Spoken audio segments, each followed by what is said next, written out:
Once upon a time, in a faraway village of Orisumbare in Oyo State, Ibadan, Nigeria, West Africa, there lived a drummer named Ayanlola, a talking drummer who loved to praise Olodumare, the supreme being, always with his drum. It was the king's Ajodun Rikadun birthday. The first entertainer came. She praised the power of the king, saying the king owns all the land, that the king's wish is the most important. The king was well pleased with the first performer. He gave her a lot of gifts. He gave her clothing, cowries, and gave her lots of food to eat. The flutist, who was the second performer, said the king is the Olodumare of the village.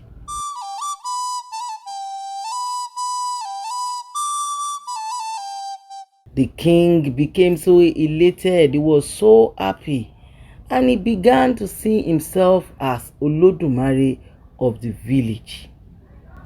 When it was Ayanlola's turn, he paid homage to Olodumare, ascribing all powers to Olodumare, all authority to Olodumare, saying Olodumare is the one who created the king, he is the one who gave the king the power that the king has. This did not go well with the king. The king, Obatolade, was so angry that he ordered Ayanlola to be put in prison. That night, the king wanted to show to Ayanlola that he is indeed supreme to all being in that village. So he sent to Ayanlola's mother, and he brought her to the palace, asking the mother who is supreme between himself and Olodumare. Ayanlola's mother said, "You are the one in control of the village, but Olodumare is in control of the world." This infuriated the king further, and he asked that Ayanlola's mother, Ajike, be put in prison. The next morning, the king became very ill. He could not lift his arms. The queen sent for the village diviner. Immediately, the diviner casted his divination cowrie. He shouted, "Olodumare o," and this made the queen to send him out of the palace, because the king had warned that anyone who mentioned Olodumare be put into the prison.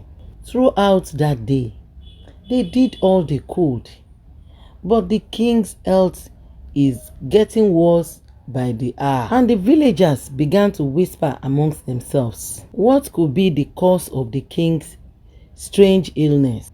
One of the villagers said that Ayanlola's drum always ill, especially when he drums his drum to praise Olodumare every morning.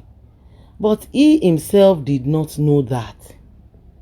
But the king refused to see Ayanlola or to release Ayanlola from the prison. And so Ayanlola remained in the prison, his drum silent, his heart still beating with the rhythm of Olodumare's praise, and his mother too praising Olodumare in the cell where they kept her. So the king's fate hung in the balance as the villagers awaited Ayanlola's release. The queen got to know that Ayanlola's drum can actually make the king to regain his health.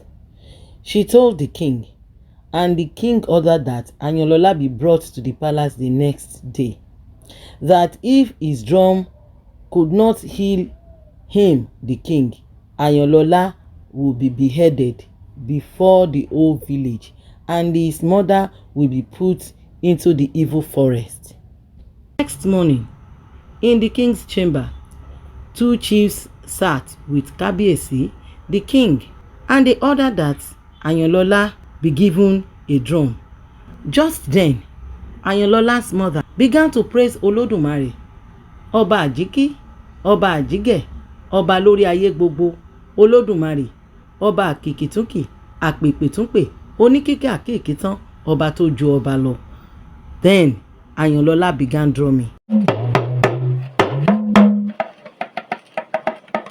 The drumming and chants invoke a divine presence, and Olodumare's power is manifest in the palace.